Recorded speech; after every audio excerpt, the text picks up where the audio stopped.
لازمی کریں۔ اسی طریقے بخاری شریف کی حدیث مبارکہ ہے جو آپ کے سامنے رکھنے لگا ہوں۔ ایک اللہ کا نیک بندہ بڑا غریب تھا، اسے پیسے کی ضرورت پڑ گئی۔ وہ ایک مالدار شخص کے پاس جاتا ہے، اس کے پاس بھی بہت زیادہ مال نہیں ہوتا، مگر وہ اللہ کی رضا کے لیے اگر اس کے پاس پیسے ہوں تو وہ لوگوں کو بطور قرض حسنہ کے طور پہ دے دیتا ہے، اللہ کے نبی کی سنت سمجھتے ہوئے۔ وہ اس کے پاس جاتا ہے، کہتا ہے یار مجھے 1000 درہم یا دینار اس وقت کا وہ چاہیے۔ اس نے کہا اچھا تیرا کوئی گواہ؟ اس نے کہا یار میرا گواہ تو کوئی نہیں ہے۔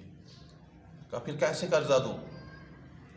اس نے کہا گواہ کوئی بتا دو۔ اس نے کہا ہاں میرا گواہ ایک ہی ہے، وہ اللہ رب العالمین ہے، اس کے سوا کوئی نہیں۔ فرمایا کوئی کفیل تمہارا، کوئی کفالت کرنے والا، پالنے والا، کہ اگر تمہیں کچھ ہو جائے تو تمہارے بعد وہ میرے پیسے مجھے لوٹا دے، یا تمہارے بعد وہ مجھ تک بات پہنچا دے۔ وہ کہتا یار میرا کفیل بھی کوئی نہیں، بس میرا کفیل بھی اللہ ہی ہے، حسبنا اللہ و نعم الوکیل، اور اللہ ہی ہمارے لیے کافی ہے اور وہی کفالت کرنے والا ہے۔ اب جن کا توکل یہ ہوتا ہے نا، قرآن کہتا ہے فتوکل علی اللہ، بس اللہ پہ توکل کرو، وَكَفَى بِاللَّهِ وَكِيلًا، جب تم اللہ پہ بھروسہ کرو گے تو پھر اللہ ہی تمہارے سب کاموں کے لیے کافی ہو جاتا ہے۔ اس بندے نے کہا یار بندہ تو بڑا نیک ہے، اس نے اللہ کی گواہی کو مانتے ہوئے اسے 1000 درہم یا دینار عطا فرما دی۔ اب جو وعدہ تھا 3 ماہ کا 6 ماہ کا وہ وعدہ ہوا، اس بندے نے جا کے کام کیا، اللہ پاک نے کام چلا بھی دیا، کاروبار بھی ہو گیا، سارا کچھ۔ جب اس نے پیسے دینے تھے تو وہ 1000 درہم اکٹھا کر کے واپس لے کے آ رہا تھا۔ اب بحری جہازوں کا یا کشتیوں کا سفر تھا اس وقت، آج کل کی طرح موٹریں، بسیں، کاریں، موٹر سائیکل تو تھے نہیں۔ وہ دریا کے کنارے آ کے بیٹھ جاتا ہے، جس دن اس کا وعدہ تھا دوڑ لگا کے دریا کے کنارے آ کے بیٹھتا ہے کہ میں جلدی سے پہنچ جاؤں، مگر خدا کی کرنی کہ اسے کوئی کشتی نہیں ملتی۔ بڑا پریشان ہوتا ہے، یہاں تک کہ جب سورج ڈلا نا عصر کے مقام پہ،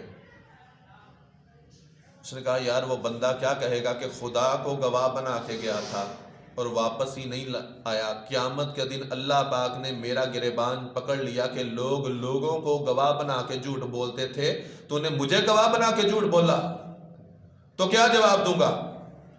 ادھر وہ بندہ بڑا پریشان ہے، اس کو پیسوں کی ضرورت ہے، اس نے کہیں آگے وعدہ کر لیا مگر وہ 1000 اس کا نہیں پہنچا، بڑا پریشان ہے۔ یہاں تک کہ اس بندے کے دل دماغ میں ایک ترکیب سوجی، اس نے وہاں سے ایک لکڑی لی، لکڑی کو چیرا تھوڑا سا ٹک دے کے، چیرنے کے بعد وہ شاپر میں پیسے ڈال کے اس کے اندر رکھے، ایک خط لکھا کہ یہ میں اللہ اور اس کے رسول کو گواہ بنا کے تم سے قرض لے کے گیا تھا، میں نے آج بڑی بھاگ دوڑ کی، بڑی کوشش کی، مگر مجھے کوئی کشتی نہیں مل سکی، لہذا میں اللہ کو گواہ بنا کے یہ امانت تمہارے تک پہنچا رہا ہوں، اللہ پاک نے چاہا تو یہ امانت تم تک پہنچ جائے گی۔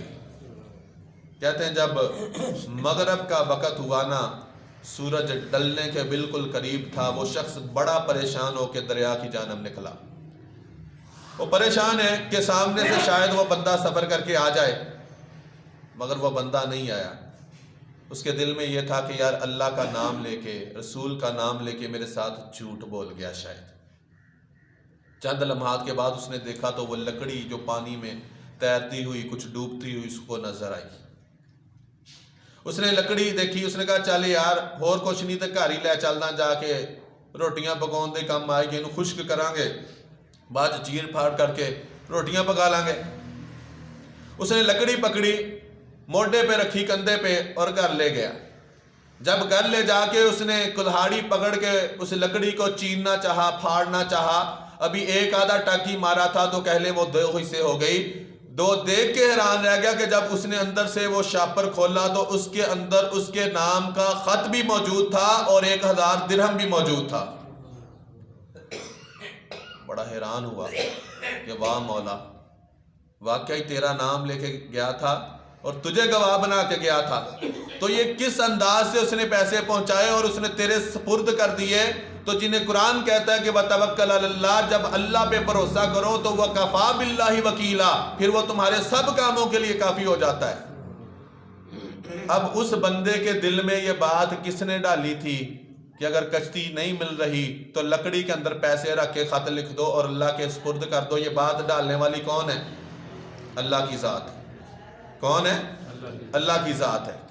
اب اس بندے کے دل میں یہ کس نے ڈالا کہ جاؤ جا کے دریا کے کنارے پہ بیٹھ جاؤ؟ اللہ کی ذات نے. پھر وہ لکڑی اس کے سامنے آئی، وہ چاہتا تو نہ پکڑتا، پریشان تھا، مگر اس کے دل میں بھی یہ بات کس نے ڈالی کہ اس لکڑی کو پکڑ لو؟ اللہ کی ذات نے ڈالی. وہ گھر لے جا کے دیر بھی کر سکتا تھا، دوسرے دن اسے پھاڑ سکتا تھا، تیسرے دن. یہ بات کس نے ڈالی کہ اسے آج ہی کاٹو اور پھاڑو؟ یہ بھی اللہ نے ڈالی. تو پتہ کیا چلا کہ قرض پہنچانے والے کی نیت ہو صحیح، آپ نے کسی کے پیسے واپس کرنے ہو، بس صدقے دل سے نیت کر لیں، پیسے اس کے جمع کر کے اپنے پاس رکھیں تو اللہ کوئی نہ کوئی اسباب مہیا ضرور کر دیتا ہے. اور جب آپ اللہ اور اس کے رسول کو گواہ بنا کے پیسے لو تو پھر تو ہر حال میں اپنے وعدے پہ لازمی پہنچاؤ.